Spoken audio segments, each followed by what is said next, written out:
কথায় আছে হাতি যখন কাদায় পড়ে চামচিকিতেও লাথি মারে। স্টার্কের সাথে মনে হয় এই প্রবাদটাই ঘটেছে। নইলে আইপিএল এর ইতিহাসে সব থেকে দামি ক্রিকেটার মিচেল স্টার্ককে 2 ম্যাচে ব্যর্থ হওয়া নিয়ে কথা শোনালো আইসল্যান্ড ক্রিকেট বোর্ড। নিলামে 24,75,00,000 টাকায় মিচেল স্টার্ককে কিনেছে কলকাতা নাইট রাইডার্স। আইপিএল ইতিহাসের সব থেকে দামি ক্রিকেটার মিচেল স্টার্ক, কিন্তু প্রথম 2 ম্যাচে তিনি ব্যর্থ। 8 ওভারে রান দিয়েছেন 100-র উপরে, একটি উইকেটও পাননি তার বিনিময়ে। এই পরিস্থিতিতে কেকেআরের এই বোলারকে খোঁচা মারছে আইসল্যান্ড ক্রিকেট বোর্ড। ক্রিকেটের দুনিয়ায় আইসল্যান্ড একেবারেই অপরিচিত নাম।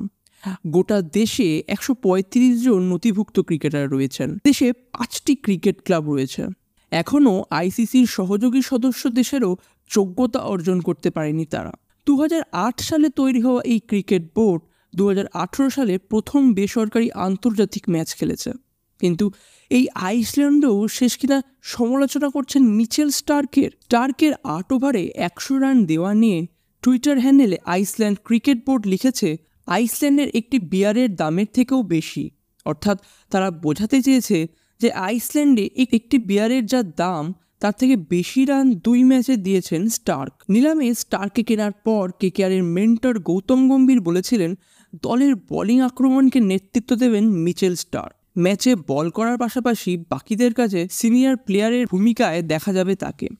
কিন্তু প্রথম 2 ম্যাচে কিছুই করতে পারেনি স্টার্ক। প্রথম ম্যাচে সানরাইজার হায়দ্রাবাদের বিরুদ্ধে 4 ওভারে বিনা উইকেটে 53 রান এবং পরের ম্যাচে ব্যাঙ্গালোরের বিরুদ্ধে 4 ওভারে বিনা উইকেটে 47 রান দিয়েছেন এবং ওভার প্রতি রান দিয়েছেন 12.75 করে। কেকেআরের হয়ে নতুন বলের পাশাপাশি পুরনো বলও সামলাতে হচ্ছে মিচেল স্টার্ককে, কিন্তু এখনও ফর্ম ফিরে পাননি তিনি। পিচের ঠিক জায়গায় বল ফেলতে পারছেন না মিচেল স্টার্ক, গতির হেরফের করতে পারছেন না তিনি। তার প্রধান অস্ত্র সুইং, কিন্তু সেটাও আজকাল ইন্ডিয়ার মাটিতে পাচ্ছেন না মিচেল স্টার্ক। ফলে স্টার্কের গতির ব্যবহার করছেন ব্যাটাররা। এই পরিস্থিতিতে আইসল্যান্ড ক্রিকেট বোর্ড খোঁচা মারছে বিশ্বকাপ জয়ী এই বোলারকে। কিন্তু এই দিকে যখন অস্ট্রেলীয় ফাস্ট বোলারের এরকম অবস্থা, তখন ভারতে তৈরি হচ্ছে এক নতুন ফাস্ট বোলার যার নাম মায়াঙ্ক যাদব। লখনৌ পাঞ্জাবের ম্যাচে পাঞ্জাবের প্রায় মুখের ভেতর থেকে জিত ছিনিয়ে নিয়ে এলেন 21 বর্ষীয় এই যুবক। মায়াঙ্ক এই ম্যাচে 3 উইকেট নেয়, কিন্তু যা সবার নজর কাড়লো তা হলো